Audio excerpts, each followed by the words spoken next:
সংসারে কাজগুলি যদি একটু বুদ্ধি খাটিয়ে করা যায় তাহলে অনেকটাই সোজা হয়ে যায়। তো হ্যালো বন্ধুরা, কেমন আছো তোমরা? আশা করি ভালো আছো, আর আমিও ভালো আছি। তাহলে চলো আজকের টিপসগুলি শুরু করা যাক। প্রত্যেক দিন তো এই নর্মাল ঝাঁটা দিয়েই আমরা আমাদের ঘরগুলোকে ঝাঁট দিই বা পরিষ্কার করি, কিন্তু তোমরা কি কখনো ঝাঁটার মধ্যে এইভাবে স্যালোটিপ লাগিয়ে তারপরে ঘর ঝাঁট দিয়ে দেখেছো কি জাদুটা হয়? তো যদি না করে থাকো বা না দেখে থাকো তাহলে এই আমার ভিডিওটি অবশ্যই ভালো করে দেখো, তাহলেই বুঝতে পারবে স্যালোটিপ লাগিয়ে ঘর ঝাঁট দেওয়ার প্রয়োজন কেন। তো চলো আমি সব স্যালোটিপ এভাবে লাগিয়ে দিই। তো কমসে কম 5-6টা স্যালোটিপ তো ঝাঁটার মধ্যে লাগাতেই হবে। তো এবার চলো ঘরগুলোকে ঝাঁট দিয়ে দিই। তো আমি এখানে একটা রুমই ঝাঁট দিয়ে তোমাদেরকে দেখাচ্ছি এই ঝাঁটার মধ্যে কি জাদু হবে। তো এইভাবে যেমন আমরা ঘর ঝাঁট দিই, একদম খাটের তলা মানে তোমার চেয়ারের তলা সব নিচে নিচে ভালো করে ঝাঁট দিয়ে দিতে হবে, যেমন নর্মাল প্রত্যেক দিন ঝাঁট দিই সেইভাবেই। আর বন্ধুরা, আমার টিপস যদি তোমাদের এতটুকুও ভালো লেগে থাকে তাহলে অবশ্যই একটি লাইক করে দিও। তোমাদের একটা লাইক আমাকে নতুন নতুন এই ধরনের টিপস বানাতে অনেকটাই সাহায্য করে। তো চলো দেখো আমি পুরো ঘরগুলো ঝাঁট দিয়ে নিয়েছি, মানে একটা রুম ঝাঁট দিয়ে নিয়েছি। এবার আমি দেখাচ্ছি কি জাদু হয়েছে। দেখো ঘরের মধ্যে কিন্তু অনেক এরকম ছোট্ট ছোট চুল পড়ে থাকে, যেটা ঝাঁট দিলে কখনোই বেরিয়ে আসে না। অনেক সময় এই গরমকালে ফ্যান চলতে চলতে অনেক চুল আমাদের খাবারের মধ্যে এসে উড়ে পড়ে, আর সেটা কিন্তু একদমই ভালো না। তো এই যে চুলগুলো, এই চুলগুলো যদি ঘর থেকে বার করতে চাও তাহলে ঝাঁটার মধ্যে প্রত্যেক দিন একটু করে স্যালোটিপ লাগিয়ে দেখবে, যত চুল আছে ঘরের মধ্যে সবই বেরিয়ে আসবে। দেখতেই পাচ্ছ কত চুল এই ঝাঁটার মধ্যে লেগেছে, মানে স্যালোটিপের মধ্যে পুরো চিটে গেছে। ছোট্ট থেকে ছোট্ট চুলও তোমরা স্যালোটিপের মধ্যে চিটানো দেখতে পাবে। দেখো ভালো করে হয়তো তোমরা দেখতে পাচ্ছ না, তো আমি তোমাদেরকে কাছে থেকেও দেখাবো এই স্যালোটিপগুলোর মধ্যে কতগুলো চুল এসেছে। এখানে আমি একটা রুমই ঝাঁট দিয়েছি, ঘরের সব রুমগুলো কিন্তু এখনও ঝাঁট দিইনি। দেখতেই পাচ্ছ দেখো কত চুল এসেছে।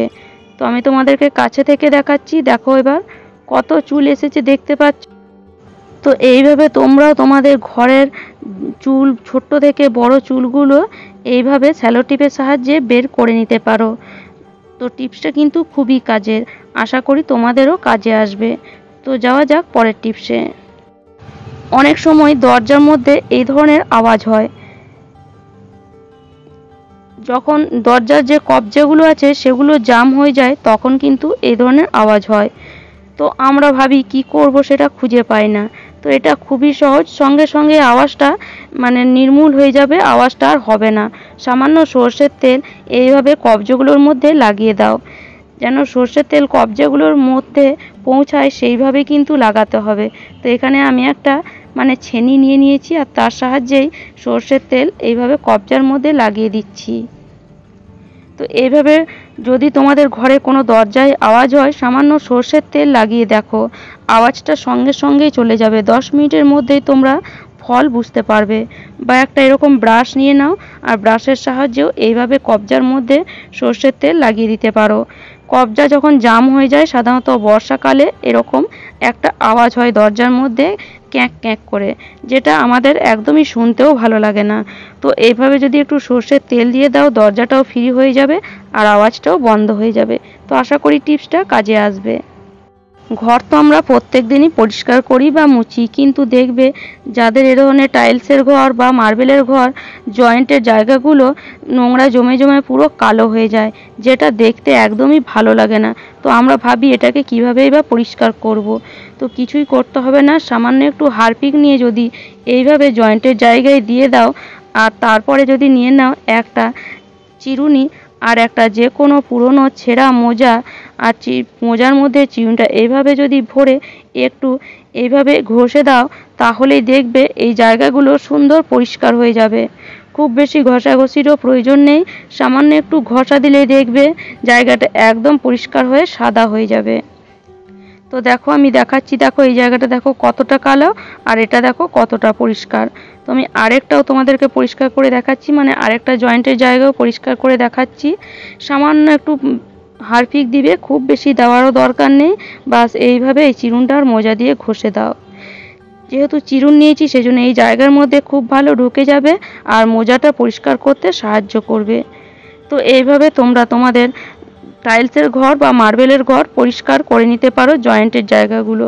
তো আশা করি টিপসটা তোমাদের কাজে আসবে।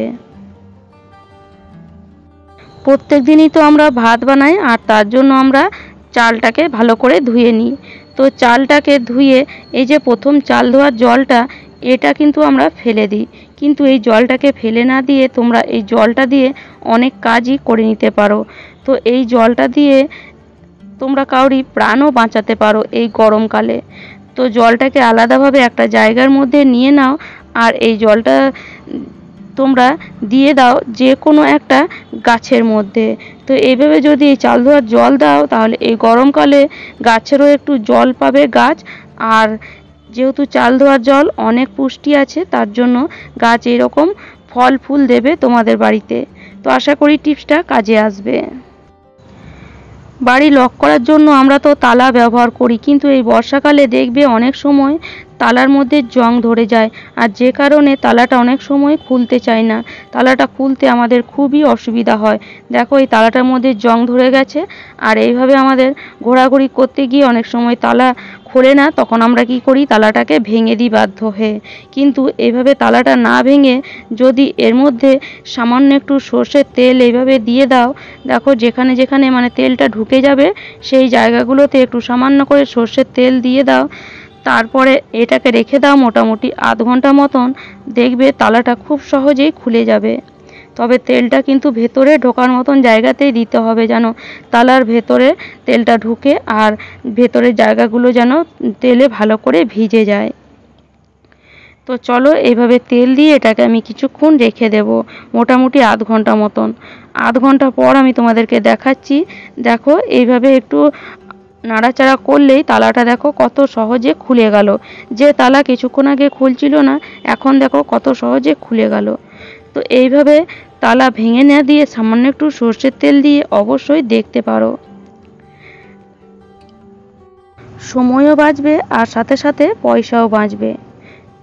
তো আশা করি এই টিপসটাও তোমাদের অনেক কাজে আসবে। তাহলে চলো যাওয়া যাক পরের টিপসে। যখনই আমরা রুটি করি তখন আমরা আটাটাকে এইভাবে চালনির সাহায্যে চেলে নিই, আর চালার জন্য আমরা এইভাবে চালনির ওপরেই আটাটা দিয়ে দিই আর এইভাবে চালতে থাকি। এতে দেখো যে জায়গায় আটাটা নিয়েছি পুরো জায়গাটা তো হলো, তার সাথে সাথে আটাটা নিচে মানে ফ্লোরের মধ্যেও পড়ে যায়। এতে আটাও নষ্ট হয় আর তার সাথে সাথে আমাদের কাজও বেড়ে যায়। এইগুলো আবার আমাদের পরিষ্কারও করতে হয়। তো এইভাবে যদি আটা না চেলে আমার পদ্ধতিতে আটাটা চালো, সহজে আটাটা চালতেও পারবে, সময়ও কম লাগবে, আর আটা এদিকে সেদিকে এতটুকুও পড়বে না। যে বাটির মধ্যে আটাটা বের করেছো সেই বাটিটাকে চালনির ওপরে উল্টে দাও, তারপরে এইভাবে বাটিটা চালনির ওপরে ঘষতে থাকো। সেকেন্ডের মধ্যে আটাটা চালা হয়ে যাবে, আর দেখবে ফ্লোরে তো দূরে থাক, যে জায়গার মধ্যে আটা নিয়েছো সেই জায়গার সাইডেও আটা লাগবে না। এতে সময়ও কম লাগবে আর তার সাথে সাথে পয়সাও বাঁচবে। তো আশা করি টিপসটা কাজে আসবে। তাহলে আশা রাখি আজকের টিপসগুলি তোমাদের ভালো লেগেছে, আর আমার টিপসগুলি যদি তোমাদের এতটুকুও ভালো লেগে থাকে তাহলে অবশ্যই লাইক করো, শেয়ার করো, আর আমাকে কমেন্ট করে অবশ্যই জানিও। আর যারা আমার চ্যানেলে নতুন বন্ধু হয়েছো চ্যানেলটি সাবস্ক্রাইব অবশ্যই করে নিও।